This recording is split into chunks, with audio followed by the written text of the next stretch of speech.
The ship glided silently through space, its blue lights blinking in the void. The alien crew on board the Yalvek Star was tense but hopeful.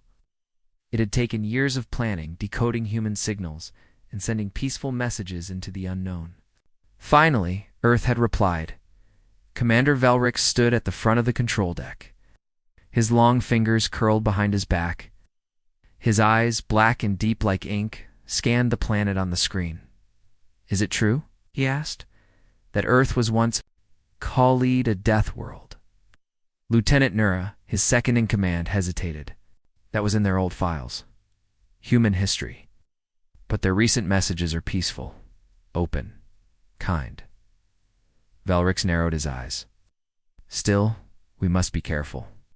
Just because a forest looks quiet doesn't mean there are no predators hiding in the trees. The crew nodded.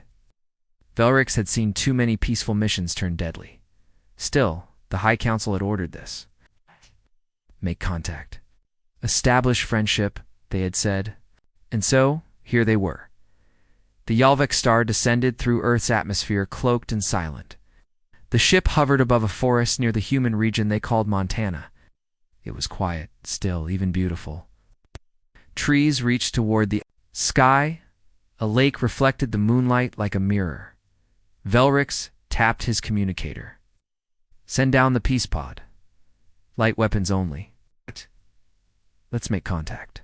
The pod detached from the ship and slid quietly toward the Earth. Inside it were two diplomats, translator drone, and a gift box made of crystal, filled with small glowing stones from their homeworld, said to bring calm and joy. When the pod landed, the crew inside took a breath. The translator activated, language sync complete. The hatch opened. At first, nothing happened. Wind blew gently through the trees. A deer stepped into view, looked at them, and ran. The diplomats laughed. So peaceful, one whispered. Maybe Earth really is what the humans say. Calm now, peaceful. Then a voice echoed through the trees. Hands up, slowly. The diplomats turned. 5 humans stood behind. A tree line, were dressed in green with long weapons pointed straight at the visitors. Their faces were still, focused, not curious, alert. Trained, the translator buzzed. We are peaceful. We come from the stars. The man in front didn't move. You're in restricted territory. Who sent you? The aliens looked at each other. We came to meet humanity. We are from the Yalvek system, be one of. The soldiers barked into a device. General, we've got visitors. Not the usual type. Real aliens. Static crackled back. Secure the area. Do not engage unless hostile. The aliens were ushered to the side, gently, but firmly. Not hurt, but not welcomed either.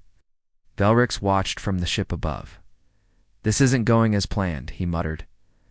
Hours passed. The aliens were taken to an underground base hidden beneath a mountain. Inside, it wasn't just military. Scientists, diplomats, and even historians were waiting. Cameras recorded everything, and then the room darkened. A woman walked in. Her voice was calm, her eyes sharp. I am Commander Adira. Welcome to Earth. Velrix watched from orbit as the meeting played out on his screen. Adira looked at the aliens. You came with peace, and we respect that. But you should understand. Something, she tapped on a screen behind her. Images flashed. Explosions, burning cities, giant creatures. Humans fighting each other and winning. This is Earth's past, she said. We don't call it a death world anymore, but the title still fits. The aliens looked horrified. Adira continued, Earth is peaceful now because we earned it through war, through survival. Every creature here has to fight. Every inch of peace is protected with teeth. She leaned forward. You came looking for friends. That's possible. But understand this. You've entered a world where peace is guarded by monsters, and we are the nicest ones you'll ever meet. Velrix leaned back in his command chair. Abort the friendly approach, he whispered. Let's observe. More, quietly. But it was already too late. Something moved in the forest, something the humans didn't see coming, something older than war, and the aliens weren't the only ones being watched. The alien team landed in South America's green zone. It was supposed to be peaceful. Their scanners said no dangerous predators, no toxic air, no human military presence for hundreds of kilometers. Everything looked calm from above. But when they touched down, things changed fast. Captain Vestal stepped out first, his 4 eyes scanning the tall trees around them. The jungle was dense, hotter than expected and oddly silent. No birds, no insects, no wind. The silence was unnatural, heavy like the planet was watching them. Axie, the youngest crew member, carried a sensor pack and walked behind Vestal. Her screen flashed red, Captain ... There's movement all around us. It's too fast to track. Before they could react, the trees themselves seemed to shift. Something rushed past them so fast it was just a blur, then another, and another. Vestal shouted, "Defensive formation. Don't fire unless fired upon." But they weren't being shot at. They were being hunted. The team fell into a tight circle, backs to each other. Axe's screen went wild, dozens of signals, too fast, too intelligent for animals. But no tech. Signature. No sound, no smell. Just heat flashes like ghosts darting around them. That's when they heard it. A low, deep growl. Not from a beast, but from the ground itself. The air thickened, the sky dimmed, the jungle seemed to come alive.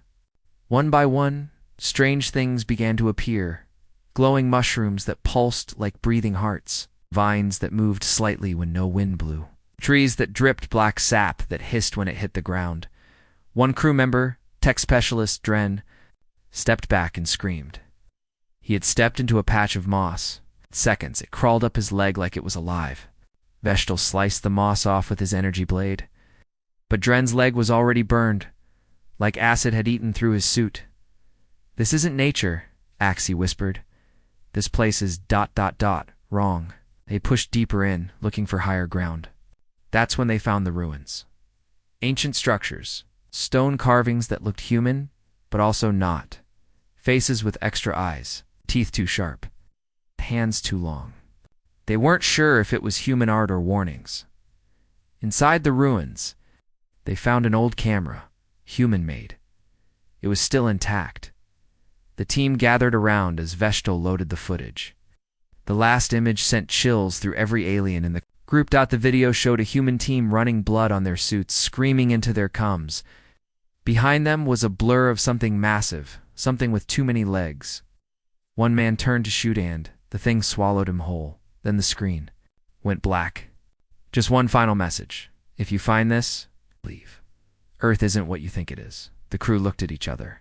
Axie asked, "Captain, do we leave?" But Vestal looked into the jungle again, the darkness deeper now, the trees shifting. "No," he said slowly. "We document. We learn. That's our mission." And behind him, a pair of glowing red eyes opened in the jungle. They were no longer alone. The jungle had turned against them. After the crew saw the footage in the ruins, they set up a temporary base using their portable shields. The walls hummed with energy, casting blue light around the dark trees. But even the shield didn't feel safe now. Nothing did. Captain Vestal couldn't stop thinking about the footage. Why would humans leave such a warning and never return for it? And what was that thing in the video? The thing that swallowed a full-grown man like he was nothing. And TechDren worked on decoding the remaining data from the camera. They found corrupted voice logs, partial coordinates, and one name spoken over and over again in the background recordings. Project Sphinx. "What is that?" Dren asked. "A weapon? A human sight?" "No idea," Axie replied, her voice trembling, "but it's close. Less than 50 kilometers from here." Captain Vestal ordered a scouting trip. He and 2 others would go, while the rest stayed behind to guard the base. By nightfall, the 3 aliens were moving through the dense jungle. They used silent steps, cloaking fields, and thermal masks. But something was always watching them, always nearby. The shadows never stayed still. Then They saw it. A lone human standing near a large rock formation. He wore military gear, but his skin was pale to pale. His eyes glowed faintly green, like a predator's. He didn't move. He just stood there, staring at them. Vestal raised his arm. "Identify yourself." But the man tilted his head and smiled too wide. "I am Lieutenant Carter," he said in perfect galactic standard. "Peace Team, Earth Delegation." Yes. The crew exchanged confused looks. Carter was supposed to be dead. His name was listed in the data log from the camera. Vestal stepped closer. Oh, "Lieutenant Carter, how long have you been here?" The man answered without blinking. "A very long time. Long enough to know you should not be here." Suddenly, something flickered. The man's body glitched, like a bad hologram, and his face peeled back just for a second.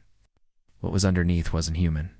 It was bone and red muscle, with sharp insect-like teeth and oily black skin stretched too tight over a skull.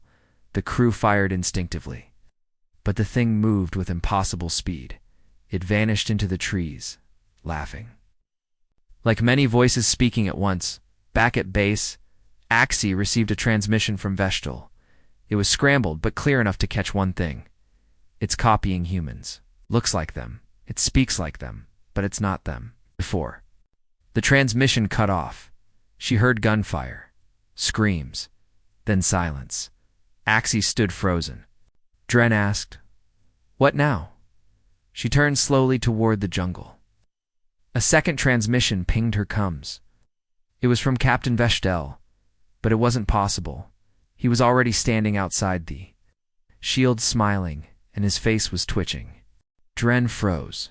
His heart raced. His finger hovered over the trigger of his plasma rifle. Captain Vestal was standing outside the shield wall. His armor was the same, his voice the same. His face, having the scar over his brow, was exactly right. But something felt wrong. Very wrong. HFY stepped forward slowly. Her voice shook. "Captain, how did you get back so fast?" Vestal tilted his head just like that fake Lieutenant Carter had. "I ran. The forest showed me a way." Dren whispered, "That's not him, it can't be." The captain's lips curled into a smile that looked stretched, unnatural. "I understand now. His planet tests you. It teaches you. I see it clearly, and I want you to see it too." Suddenly, the shield sparked. Static buzzed. The generators flickered, and then the shield dropped. The thing that wore Vestala's face took one step forward, then another. Ow. But before it could move farther, HFY activated a flash grenade. The light exploded, blinding white and loud. When their vision cleared, the thing was gone, but there were claw marks scorched into the dirt where it had stood. HFY sealed the base manually, rerouting power and locking down the perimeter with an override key. She didn't say a word for several minutes. Neither did Dren. They knew now that something was copying humans, mimicking them down to their very breath and voice. They reviewed more corrupted logs from the first human team. One voice message came through, full of static, but still clear enough to shake them. "We thought it was intelligent life. It wasn't life at all. It was hunger. It learns your fears. It wears your face. It calls for help using your voice." The creature didn't just kill. It absorbed memories, languages, appearances, everything. It learned from what it consumed. The humans hadn't called Earth a death world because of its animals or weather. No, it was because of this. HFY realized something else. Project Sphinx wasn't just a base. It was a prison. Or worse, a containment site. And they were heading straight for it. Later that night, another voice echoed through the trees, soft and gentle like a lullaby. It was Axe's brother's voice. But her brother had never been on this mission. He died 5 years ago. Dren grabbed her arm. "Don't listen. It's trying to pull you out." The voice grew louder. "HFY, come here. Help me. You remember the lake, right? Where we played?" She gritted her teeth and backed away from the shield. "It's learning faster now." Using emotions. Dren nodded grimly. "It's not just copying humans anymore. It's copying us." The team was no longer just explorers. They were prey. The decision was made. It would destroy whatever was left of Project Sphinx before the thing inside could escape. But the thing was already ahead of them. It wasn't locked inside anymore. It was out, and it was wearing new faces. The sky above Earth's forest dimmed unnaturally. There were no clouds, no storm, but the light seemed to die anyway. Dren led the team through a narrow ravine that twisted like a scar across the land. On both sides, thick black vines crawled, along stone walls like veins. Every footstep felt like it echoed like the forest was listening. "Keep your helmets on, full seal," Axie ordered. "No matter what you hear, don't take it off." They were less than 2 kilometers from Project Sphinx. But with each step closer, it felt like the ground itself resisted them. Small tremors shook the soil. Trees moved not in the wind, but as if they were watching, breathing. Suddenly, a soft hum filled the air. Low, cold, mechanical, Dren recognized. It dot the signal beacon from the original human team, but it was impossible. That beacon was only active if someone was still alive and requesting rescue. No one should be alive. Axie looked at her scanner. "There are 3 human life signatures up ahead," she said, confused. "But they're overlapping." Overlapping.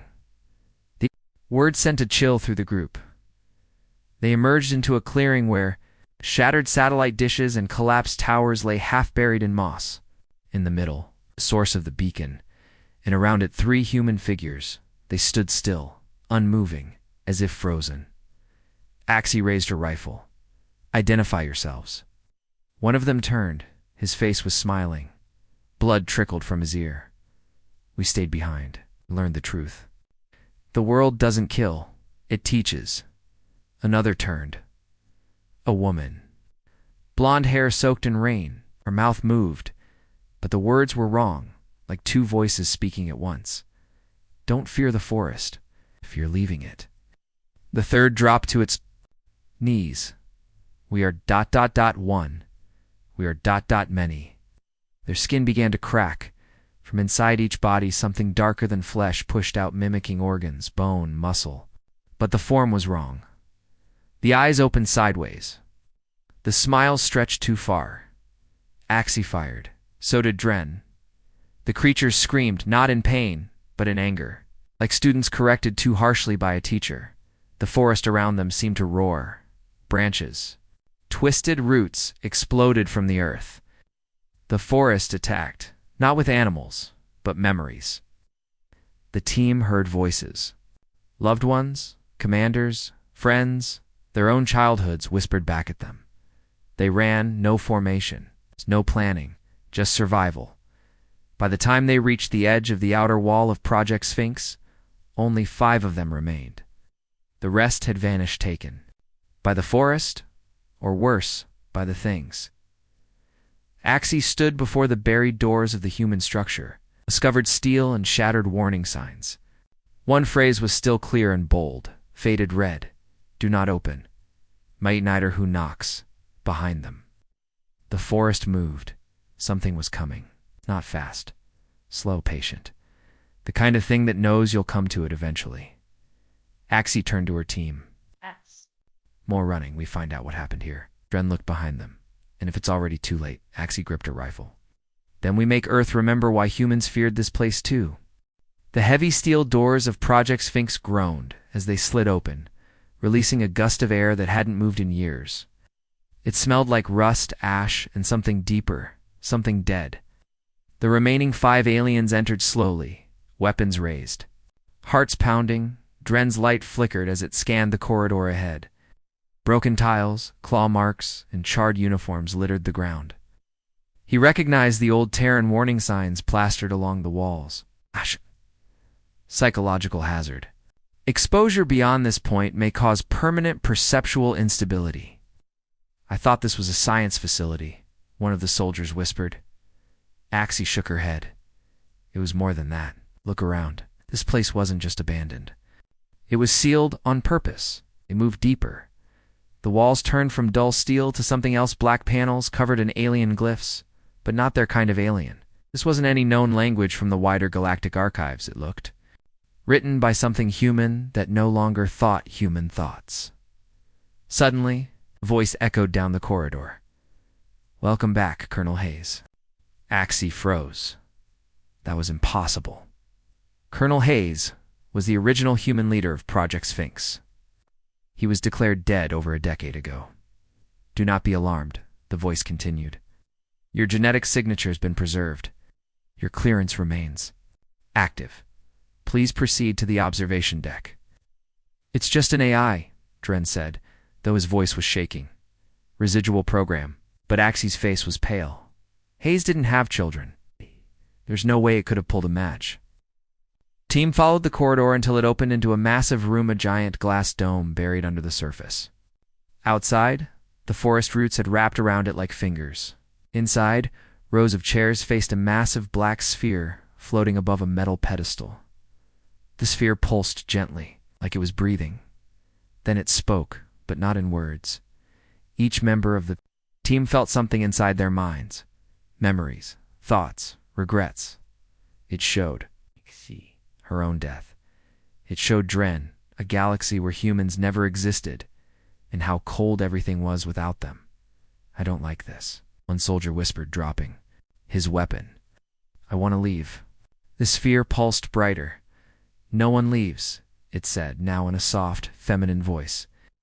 Project Sphinx was built to answer one question. Why do humans fear themselves more than any alien ever did? The room shifted, walls melted, floors twisted into spirals. The team screamed as their own minds were bent. Their helmets cracked under pressure from something that wasn't physical. And then silence. One by one. They collapsed except Axie. She stood alone, blood trickling from her nose. What are you? She demanded. The sphere floated toward her. We are the memory of human fear. We are the experiment. When humans left Earth, they couldn't take their nightmares with them, so they buried them here. Axie gritted her teeth. That means you were meant to stay buried. But curiosity, the voice said gently, is stronger than fear. You came, and now you know. The doors slammed shut behind her. Lights turned red, and deep in the facility's core, old machinery stirred to life. The chamber was colder than space. It sat at the heart of Project Sphinx beneath layers of metal, soil, and secrets. Inside a vertical pod filled with blue stasis fluid floated something that didn't belong in this century. Man-human, but not like any human Axie had ever studied. The stasis sensors buzzed softly as the pod's interface lit up. Ancient code scrolling fast in Terran Standard. Axie wiped blood from her temple, her mind still shaking from the psychic attack of the black sphere. Her team, what was left of it, was barely breathing on the floor behind her. She stood alone. Now the pod hissed. Hydraulics sighed. The fluid drained out. No, she whispered. This thing shouldn't be alive. The man's eyes opened. Slowly, they were pitch black. No whites, no irises.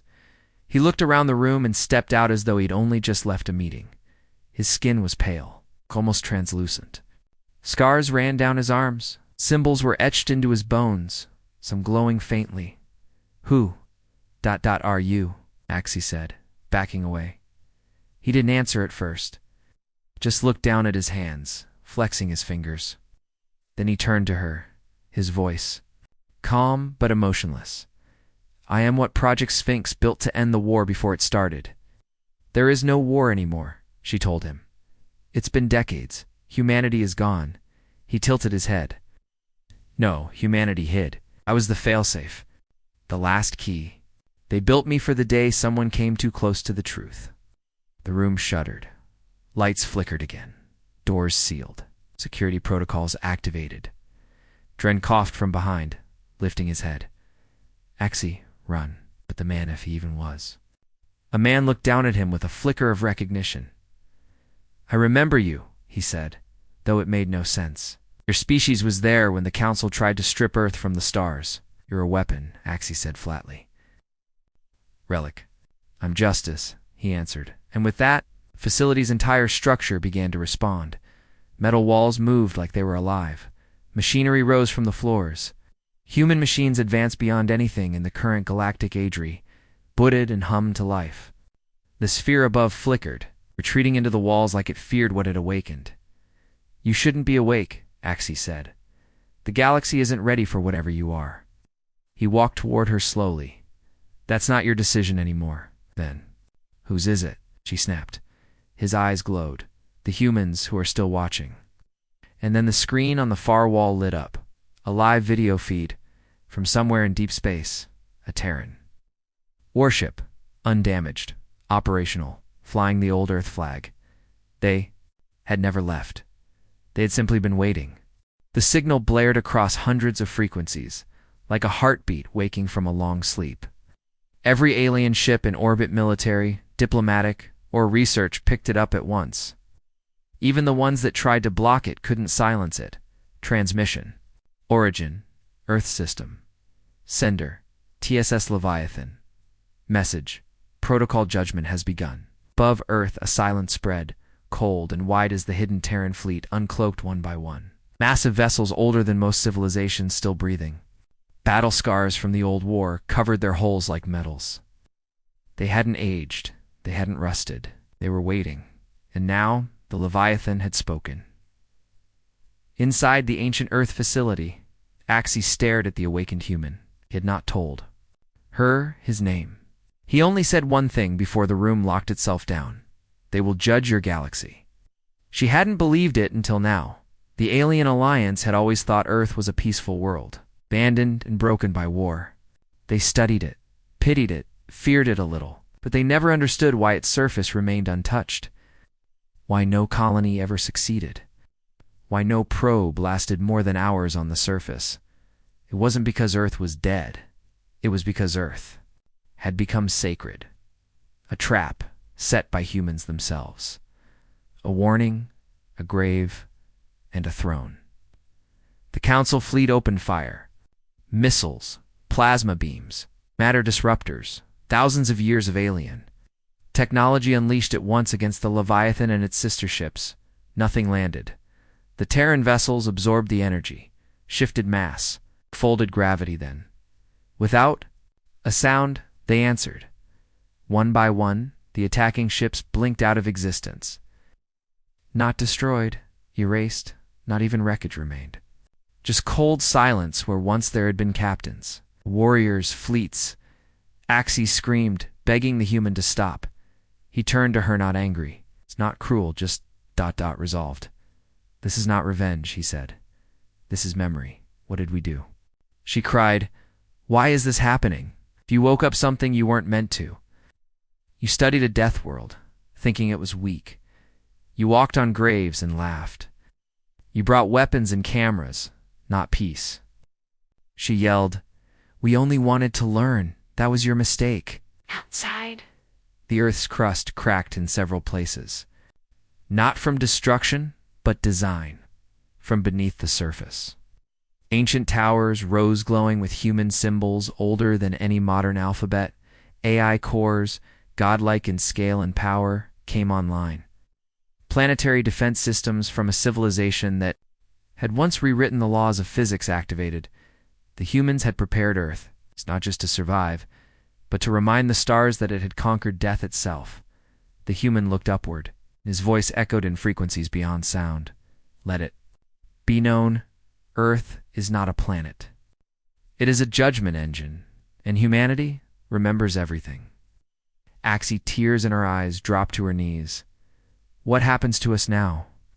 He knelt beside her and spoke with the weight of galaxies. You go home, to tell them what Earth truly is. She looked up at the sky. Council would never believe her. The galaxy wasn't ready, but it would have to be, because Earth was no longer silent, and death had a voice.